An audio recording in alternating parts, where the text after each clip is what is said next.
여러분 반갑습니다. 오늘 같이 보실 하나님의 말씀은 요한복음 21장 12절에서 13절입니다. 예수께서 이르시되 와서 조반을 먹으라 하시니 제자들이 주님이신 줄 아는 고로 당신이 누구냐 감히 묻는 자가 없더라. 예수께서 가셔서 떡을 가져다가 그들에게 주시고 생선도 그와 같이 하시니라. 아멘. 하나님의 열심 16번째 묵상 베드로를 향한 주님의 열심이라는 제목으로 하나님의 말씀 듣겠습니다. 예수님을 따라다니던 제자들, 예수님 돌아가시고 나자 모두 흩어지죠. 오늘 말씀의 배경은요, 그렇게 흩어졌던 제자들 몇몇이 모였습니다. 그때 베드로가 말해요. 시몬 베드로가 나는 물고기 잡으러 가노라. 그러니까 다른 제자들도 우리도 같이 가자. 모두가 손에 손잡고 물고기 잡으러 가요. 그동안 손에서 놓았던 그물을 다시 잡습니다. 다시 옛 모습으로 돌아가는 거죠. 어찌 보면 그럴 수밖에 없었겠다 싶어요. 그동안 예수님만 보고 왔는데 어느 날 주님이 나는 이제 예루살렘으로 올라가 죽는다. 베드로가 아니 주님 그게 무슨 말씀이시냐고 그러지 마시라고. 그런데 그렇게 말씀하시고 나서 불과 며칠 사이에 이 모든 사건이 벌어지는 거죠. 제자들이 느꼈을 두려움과 당혹감 마치요 엄마 아빠 손 붙잡고 가다가 낯선 곳에서 갑자기 엄마 아빠가 눈에서 사라진 거죠. 관광지에서 가이드 깃발만 보고 가는 할아버지 할머니들이 계신데요. 갑자기 앞에 가던 깃발이 사라지면 아무것도 못하시는 것과 같은 거죠. 그러니 베드로가 나는 물고기 잡으러 가노라. 그러니까 나도 같이 가겠다고. 모두 그들이 예전에 했던 일로 돌아갑니다. 어쩌면요. 사실은 아직까지도 이 모습이 진짜겠다 싶어요. 예수님 계실 때는 함께 묻어갈 수 있었는데 그저 예수님 따라가면 됐었는데 예수님 눈앞에서 안 보이자 그럴 수 있는 힘도 실력도 없는 거죠. 다시 할 수 있는 일은 평생 몸에 밴 어부의 삶이었습니다. 사랑하는 여러분, 때로는요. 하나님이 우리가 어떻게 하나님을 믿고 신뢰하는지 실력을 드러내실 때가 있는데요. 그때 준비된 그런 저와 여러분 되시기를 소망합니다. 베드로의 관점에서 좀 생각을 해보면요. 베드로가 예수님 처음 만났을 때 자기가 죄인임을 고백하며 주님 앞에 꿇어 엎드려 자기를 떠나달라. 예수님 앞에 감히 고개도 못 들 때 주님 베드로에게 말씀하셨어요. 나를 따라와라. 그 말씀 앞에 베드로 배와 그물을 버려두고 주님을 따르기 시작했죠. 베드로의 마음이 진심이었어요. 모든 것을 버려두고라도 내가 저분을 따라가야겠다. 그렇게 결심했었습니다. 잘한 거죠. 또 가이사랴 빌립보라는 곳에서는 주님이 물어보셨어요. 얘들아, 사람들이 나를 누구라 하느냐? 사람들이 주님을 선지자 중에 하나, 심지어는 세례 요한이라 하던데요. 그 대답이 마음에 안 드셨던지 제자들에게 너희들은 나를 누구라 하느냐? 그때 베드로가 대답하죠. 주는 그리스도시요 살아계신 하나님의 아들이십니다. 대답 참 잘했죠. 잘한 거예요.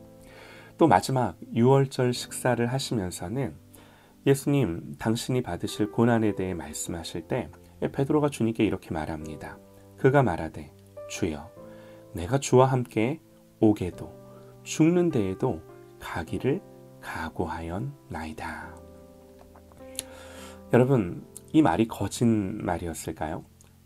아니요. 진짜예요. 베드로의 마음이 진짜 그러고 싶었어요. 진심이었고 정말 그러고픈 마음이 베드로에게 있었어요. 그런데 문제는요. 이런 열심과 각오 또 진심이었다 하더라도 여러분 그걸로 되는 게 아니더라고요. 사람이 그렇다고 해서 되지를 않더라고요. 우린 알죠. 곧이어 예수님 부인하고 저주하고. 여러분 우리의 신앙생활이요. 마음 먹는다고 내지는 노력했다고 되지 않아요. 우리의 인생이 마음 먹는다고 때로는 노력했다고 되지를 않아요. 우리가 인생을 살다 보면요. 신앙의 봄날도 있지만 추운 날도 있고요. 곧게 서는 날도 있지만 한없이 미끄러져 나락으로 떨어지는 날도 있습니다.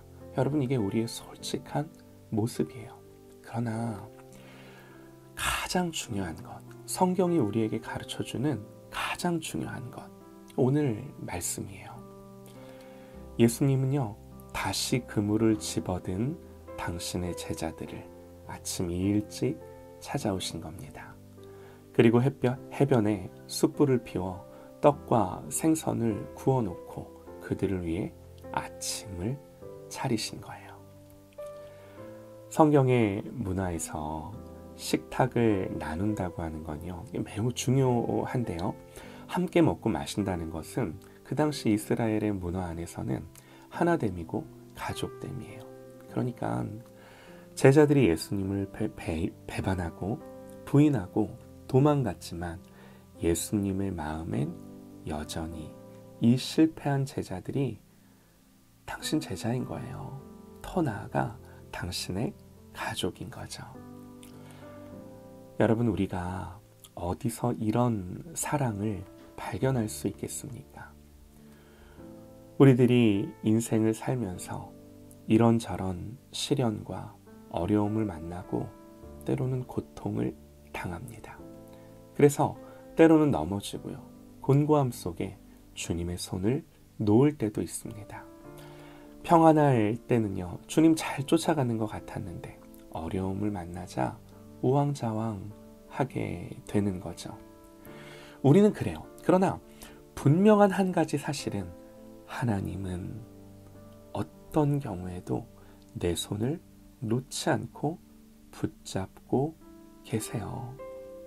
나는 주님을 놓을지언정 주님은 그런 내 손 다시 붙들어 실패의 자리에서 어떻게 하세요? 나에게 아침을 차려서 여전히 나를 가족으로 친구로 대해 주시는 겁니다. 이것이 성경이 증언하는 우리 주님이세요.